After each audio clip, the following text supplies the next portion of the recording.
আসসালামু আলাইকুম। সপ্তম শ্রেণীর শিক্ষার্থীদের জন্য বিজ্ঞান অধ্যায়ভিত্তিক নমুনা প্রশ্ন নিয়ে হাজির হয়েছি।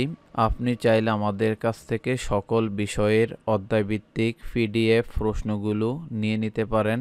শিক্ষার্থী, অভিভাবক, শিক্ষকবৃন্দ, প্রথমে কথা বলবো কুইজ প্রশ্ন উত্তর নিয়ে, যেখানে 10টি প্রশ্নের আনসার করতে হবে। 10 নম্বর প্রশ্নগুলো ইতিমধ্যে স্ক্রিনে দেখতেছেন। কোন শব্দ দ্বারা পৃথিবীতে জীবনের বিপুল বৈচিত্র্য বর্ণনা করা যায়? প্রায় কত লক্ষ প্রজাতির জীব এই পৃথিবীতে আছে? অ্যাডাপ্টেশন শব্দের অর্থ কী? জীবের মধ্যে পরিবর্তন ঘটার প্রক্রিয়াকে কি বলা হয়? বায়োম কত ধরনের? সকল প্রাণী মারা গিয়ে এক সময় কিসে পরিণত হয়? মানুষের জিনের সংখ্যা কত?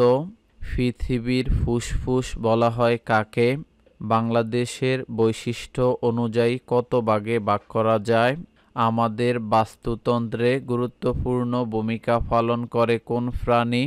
ভিডিওর মধ্যে আরেকটি কথা বলতে চাই, আপনি চাইলে আমাদের কাছ থেকে সকল বিষয়ের অধ্যায়ভিত্তিক পিডিএফ প্রশ্ন এবং উত্তরগুলো কিনে নিতে পারেন।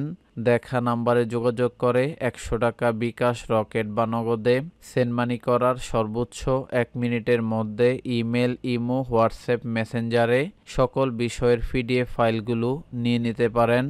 যেখানে প্রশ্নগুলো আলাদা থাকবে, উত্তরগুলো আলাদা পিডিএফে থাকবে।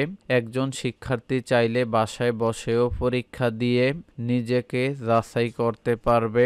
এবার আসি 2 নং প্রসঙ্গে। 2 নংয়ে থাকবে সংক্ষিপ্ত প্রশ্ন, যেখানে 5টি প্রশ্নের আনসার করতে হবে। 10 নম্বর প্রশ্নগুলো স্ক্রিনে দেখতেছেন।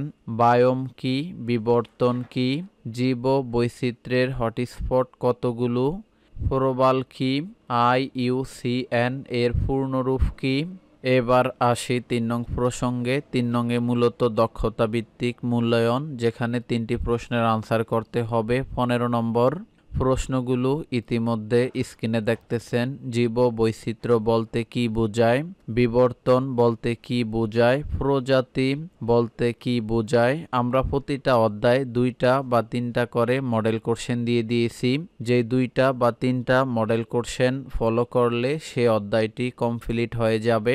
এবার আসি সর্বশেষ বহু নির্বাচনী প্রশ্ন প্রসঙ্গে, যেখানে 5টি প্রশ্নের আনসার করতে হবে। 5 নম্বর প্রশ্নগুলো ইতিমধ্যে স্ক্রিনে দেখতেছেন। নিচের কোনটি জীববৈচিত্র্যের ইংরেজি প্রতিশব্দ? পরিবেশের সঙ্গে জীবের খাপ খাওয়ানোর পদ্ধতিকে কি বলে?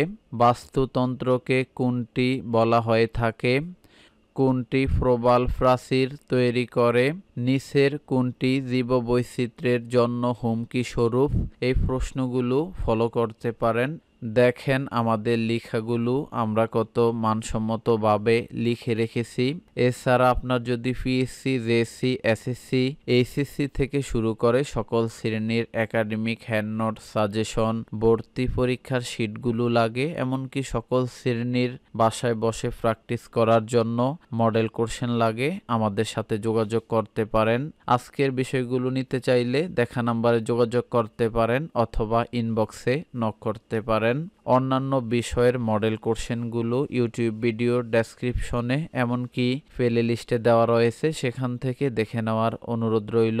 এতক্ষণ আমাদের সাথে থাকার জন্য আপনাদের সবাইকে অসংখ্য ধন্যবাদ।